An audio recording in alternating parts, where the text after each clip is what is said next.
नमस्कार, माझ्या अंजलीज किचनमध्ये तुमचं स्वागत आहे। आज जो मी पदार्थ दाखवणार आहे ते आहे वांग्याचं भरीत। तर हे वांग्याचं भरीत ना पटकन होणार आहे, म्हणजे अगदी भाजीची काही नाही आहे आणि खूप म्हणजे काहीतरी पटकन चवीला तोंडाला हवं, त्यासाठी हे पटकन होणारं वांग्याचं भरीत दाखवते। हा प्रकार एक दाखवते मी पहिला वांग्याच्या भरीताचा, म्हणजे अगदी त्याला फोडणी बिडणी द्यायची गरज नाही आहे किंवा दही बिही लागेल किंवा कुठली अजून धने जिऱ्याची पावडर हवी अमुक हवं तमुक हवं असं काही नाही। हे फक्त पटकन भाजायचं आणि पटकन त्याच्यात जे मी दाखवते ते जिन्नस टाकायचे की झालं तयार वांग्याचं भरीत। तर ते आपण करूया। तर हे मी पहिले छोटूसं असं छान मस्त गोल मटोल वांग घेतलेलं आहे। तर आपण हे आज ह्याचं वांग्याचं भरीत करणार आहे। हे भरलेलं आहे, भले ते लहान दिसतंय आणि चांगलं मस्त भरलेलं आहे, पोकळ नाही आहे। तर आता फर्स्ट आपण काय करणार की हे वांग मी धुवून घेतलंय स्वच्छ। तर ह्या वांग्याला आता मी मध्ये खाचा पाडणार आहे। तर ह्या वांग्याला मी खाचा पाडणार आहे, मध्ये मध्ये अशा चीर देणार आहे। आणि दुसरी गोष्ट, ह्या वांग्याच्या चीरमध्ये हे बघा इथे जिन्नस घेतलेत, म्हणजे पदार्थ घेतलेत। लवंग घेतली आहे, काय काय जण 4-5 घेतात पण मी या 2च घेतले आहेत आणि ह्या ऑप्शनल आहेत, पण खरं म्हणजे ह्या लावल्या ना तर छान चव येते। आणि हे मिरची घेतली आहे थोडीशी बारीक चिरून, तुम्हाला पाहिजे तर आलं लसूण सुद्धा घेऊ शकता। आणि इथे मी कांदा घेतलेला आहे।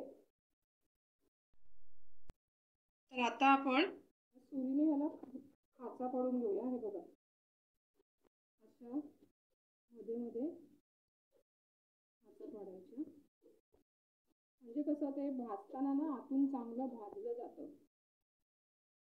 आणि हे किडकं आहे कसं आहे हे आपल्याला भाजल्यानंतरच ते कळतं साधारण। ज्यावेळेला हे वरचं काळं साल आहे ना पूर्ण त्याचं जळून जातं, त्याच्यानंतरच आपल्याला ते कळतं की हे खरंच कसं आहे।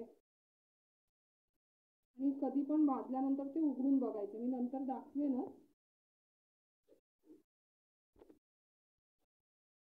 आता बघा हे खाचा पाडल्यात आपण सगळ्या, त्यातल्या एका खाचामध्ये ना आपण अशी ही लवंग आहे, ही लवंग अशी टाकायची।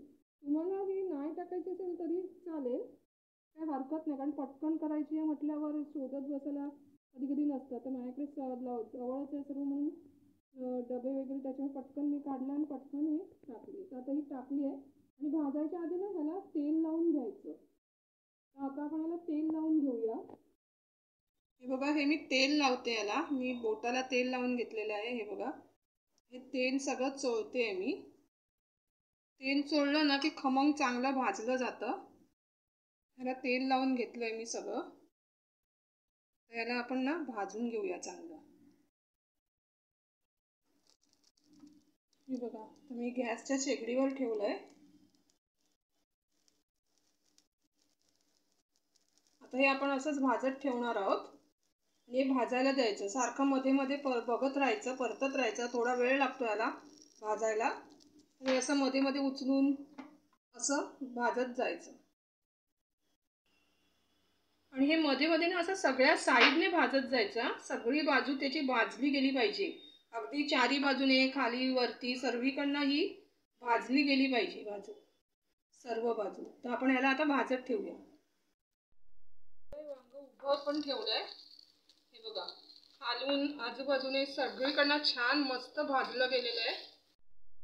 हे वांग आता असं होतंय, हे बघा याचं पूर्ण वरची जी ब्लॅक स्किन आहे ना काळी, ती पूर्ण जळून गेलेली आहे। ही बघा हे मस्त असं भाजलं जात आहे, खमंग छान आहे, ती छान भाजली गेलेली आहे। ही बघा कुरकुरीत कडक झाली आहे। तर आता आपण हे काढून घेऊया। तर हे बघा वांग आपलं गरम गरम आहे आणि भाजून झालेलं आहे। हे देठ का ठेवला, कारण आपल्याला हे पकडायला बरं पडतं भाजताना म्हणून।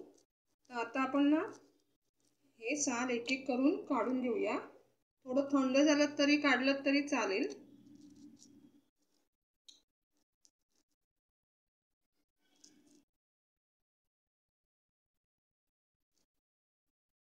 हे बघा हे असं हळूहळू करत ना उघडत जायचं आणि याची ही साल काढून टाकायची। ही काळी साल आहे ना ती अजिबात घ्यायची नाही, ती सगळी काढायची।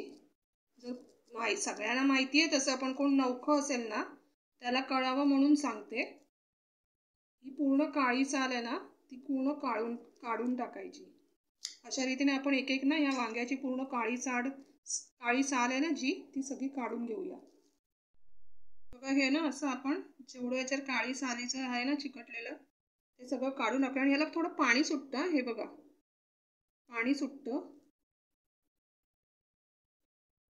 कारण आतमध्ये प्रत्येक भाजी फळ काही असो त्याच्यात जरा त्याचा एक स्वतःचा रस असतो। हे ना सगळं असं काळं जे दिसतंय ना ते सगळं आपण काढून घ्यायचं। हे सगळं काढून घेतलेलं आहे आणि तुम्हाला मग वांग करायच्या आधी मी सांगितलेलं नाही किडका आहे काय आहे बघावं, हे असं आपण बघून घेऊया। हे बघा पूर्ण छान आहे, पूर्ण सफेद आहे, याच्यात कुठेही कीड नाही आहे। हे बघा बिया पण जास्त नाही आहेत, खूप मस्त आहे वांग, छोटंसं आहे पण खूप छान आहे। आणि आता आपण ह्या वांग्याचा देठ काढून टाकणार आहोत।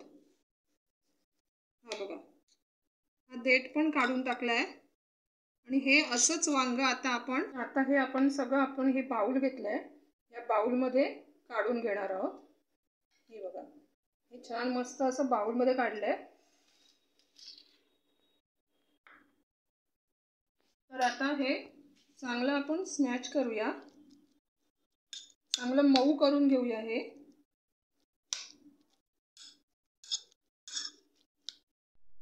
बघा मस्त असं मऊ करून घेतलेलं आहे। प्रत्येक हे वांग अगदी म्हणजे त्याचा जो गर आहे ना वांग्याच्या आतला हा सगळा गर चांगला मऊ करून घेतलाय। आणि ह्याच्यात मी आता ही मिरची टाकते, हा कांदा घालते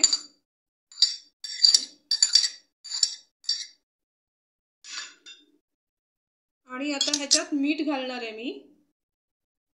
यात मी चवीनुसार मीठ घालते।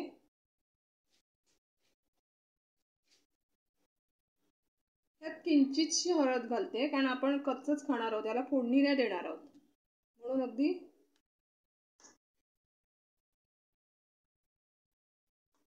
हळद ऑप्शन आहे, तुम्ही नाही घातलीत तरी चालेल।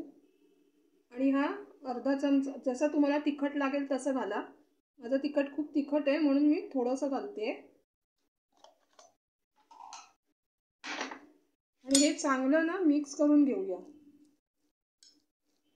तुम्हाला धने जिऱ्याची पावडर किंवा किंचितशी आमचूर पावडर टाकायची असलात तरी टाकू शकता, पण आपण जर खूप घाई गडबडीत करायचं असेल तर पटकन वांग भाजलं, तिखट मीठ आणि कांदा असं टाकलं तरी चालेल। तुम्हाला जर मिरची ऑप्शनला वाटत असेल तर मिरची नका टाकू।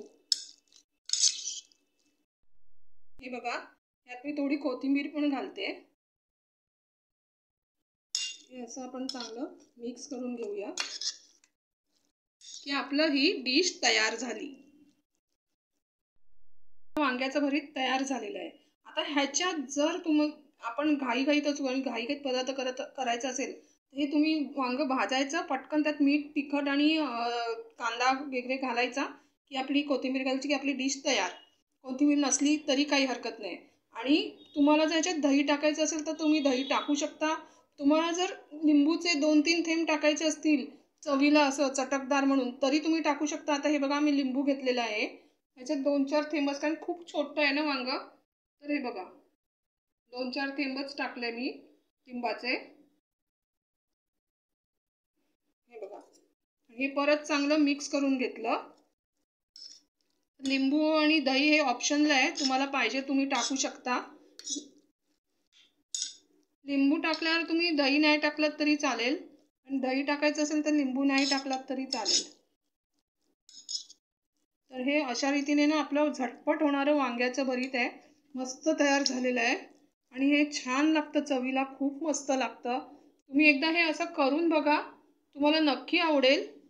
आणि अशा तऱ्हेने हे आपलं वांग्याचं छान मस्त भरीत तयार झालेलं आहे, तुम्ही बघू शकता। पटकन झटपट होणारा पदार्थ आहे, तोंडी लावायला अगदीच काही नसेल भाजी वगैरे तर पटकन असं केलं की मोकळे झालात। तर अशा रीतीने मी दाखवल्याप्रमाणे वांग्याचं भरीत हा प्रकार एक हा तुम्ही नक्की करून बघा। दुसरा प्रकार मी नंतरच्या व्हिडिओत दाखवीन। अशा रीतीने आपलं हे फोडणी न देता तयार केलेलं वांग्याचं भरीत तयार झालेलं आहे।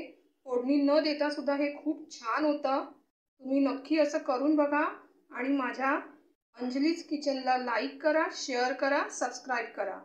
धन्यवाद.